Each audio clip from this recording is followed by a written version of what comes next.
Hi everybody, it's Olivia Sheldon with LiviaWell and my sidekick Gizzy. He's our kitty cat, hangs out and does yoga with us as much as possible. I hope you are following me on Twitter and you have liked me on Facebook and that you've subscribed to my LiviaWell channel. And today I'm doing some hip openers for one of my friends out there who's recommended that we do a flow of the week for hips. So this is for you. We're going to start just by bending the knees and cross your right ankle on top of your left knee. This is one of my faves. You're going to sit your hips back and just reach your hands in front of your shin. So this is good if you've been sitting all day long and those hips are really tight, or you've taken a nice long bike ride. I always like to have yoga that is applicable to our daily life and things that we need. You're going to bring those hands down a little bit further. Now, if you're not quite as flexible, don't worry about reaching the floor. You are going to get a little bit of a balance challenge here, so you can always hold on to your couch or even put your booty up against the wall here. So if you can reach down, just to show you the next step, it's to close space between your armpits and your shin, and then try to wrap your arms behind that supporting calf muscle. So this is position one.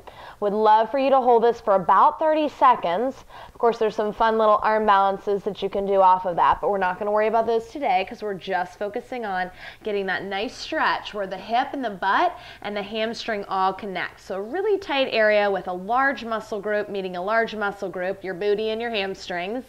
And then once we come from there, we're just going to make our way down to the seated version. And obviously, if you have a tight Achilles and that didn't go so smooth, just get down any old way.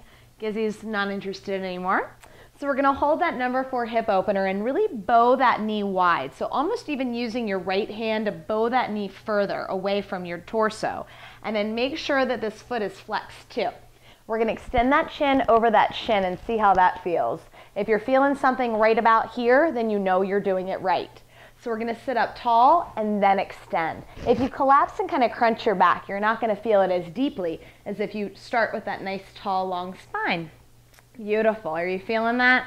Definitely I am. So from this point, we're just going to wiggle that bottom foot, the left leg underneath, and come into our box pose, where we align the shins kind of like railroad tracks. It's also called double pigeon, and you flex your feet.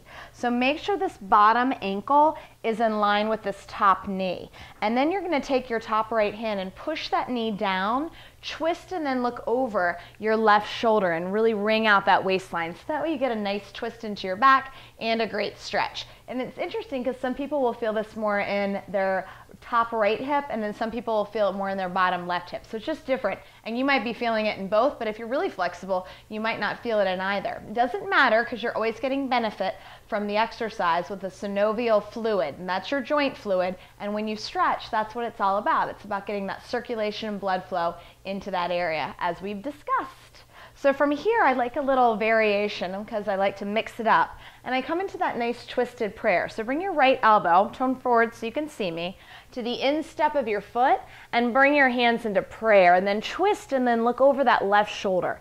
And this is just getting even deeper into those outer hips. Again, excellent for any outdoor activity as the summer comes to an end. It's so sad. And we're going for that nice big twist, twist, twist, twist, twist. Beautiful. And then we like to add that nice forward extension, taking it a little deeper.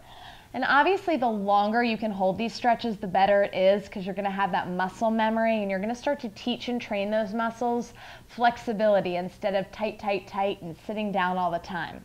We're going to work the body all the way up. I like the hands to come back and then just give me a little lift up. It's kind of crazy. That works nicely into your hip flexors when you bring the hips up. And then we're going to take it to our third flow for our hips, which is crossing at the knees. This is called the cow pose, or I call it my moo-moo pose. So take your hands, grip those knees and get them tightly wound so they make that X. Kind of looks like the Texas Longhorn symbol for my Texans.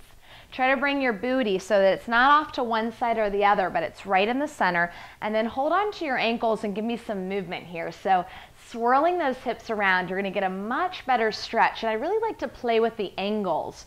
So you're finding, oh, it feels really good, like I need it here. Hold it there a little bit longer. And just play with those angles until you find the perfect desirable spot. Hold, extend, and then lean a little bit more towards your right. So if you have your right leg on top, we're going to lean a little more angled to the right and then extend and bow and see how far that takes you. That's one variation. Here's a second one, elbows on top of that knee and hands can interlace. I call it praying for my hips to hurry up and get flexible. So right there we take that nice variation. And then to finish it off, and you can hold these as long as you want to, hands coming back behind, same thing like we did with that box pose, a little lift of the hips, and yowzas, come on down nice and slow.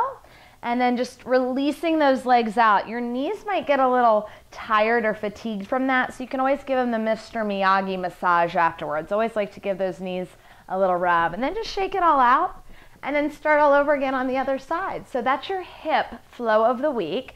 Hopefully that'll keep you busy until I see you again. Thanks so much for joining me, and make sure you've subscribed to my LiviaWell channel.